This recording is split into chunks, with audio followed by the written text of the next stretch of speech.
Hello, Svengers, it's me, Svenny McG. We've got a little problem with this controller, so let's go ahead and fix it. All right, now many of you have asked me about this controller many times and asking if I've had issues, and the truth is no, this controller's been fantastic. However, I do believe someone must have dropped this one, and that's my house, not a store, not anything else. I mean, obviously there's some plastic scuffing right across the top here, but the worst offender is these buttons are all clicky, everything's good. It's this one here, very little movement. Barely any springiness to it. It's sitting there. It's rock solid. Very good.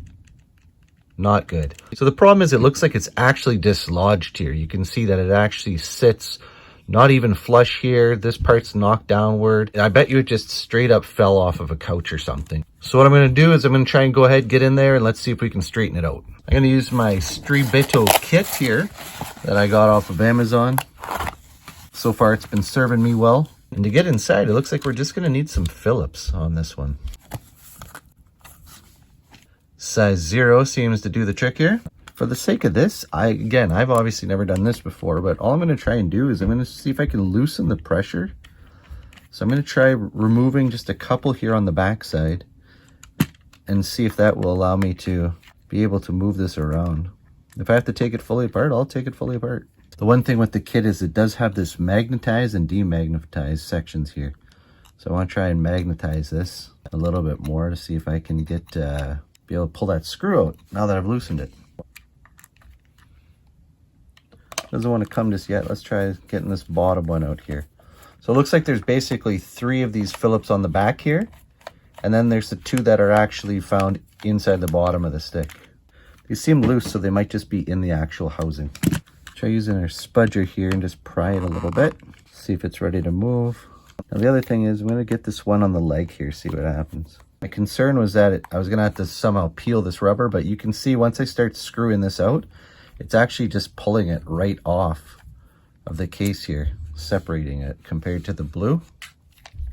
And yeah, just like that. Once you loosen that guy out, it just pulls it right out. Underneath, there's another one in the leg here.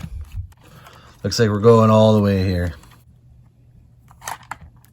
This one actually came right out, but that's all it was just sitting there in the end of that leg.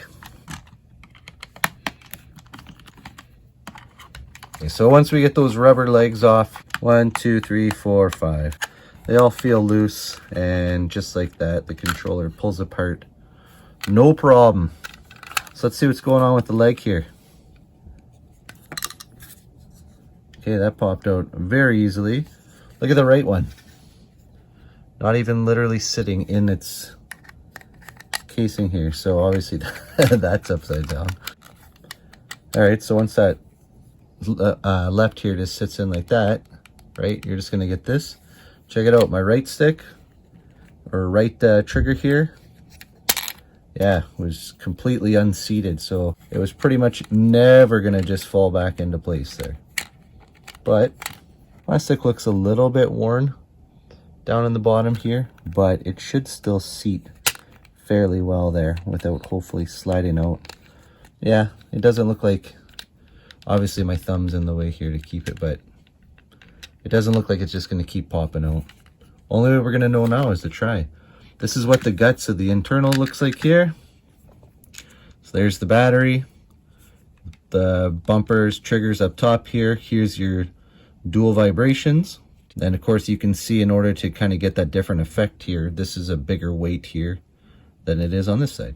I have no need to further take this apart here, so to be honest, I'm not going to.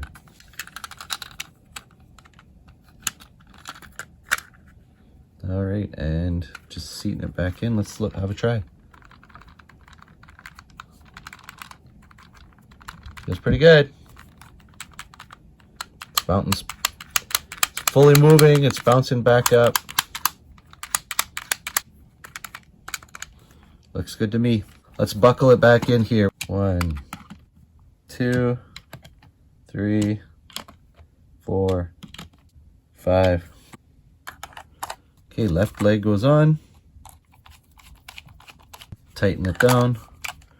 Right leg goes on. Oddly, this right one seems to just pull itself on, but it's going, it's tightening.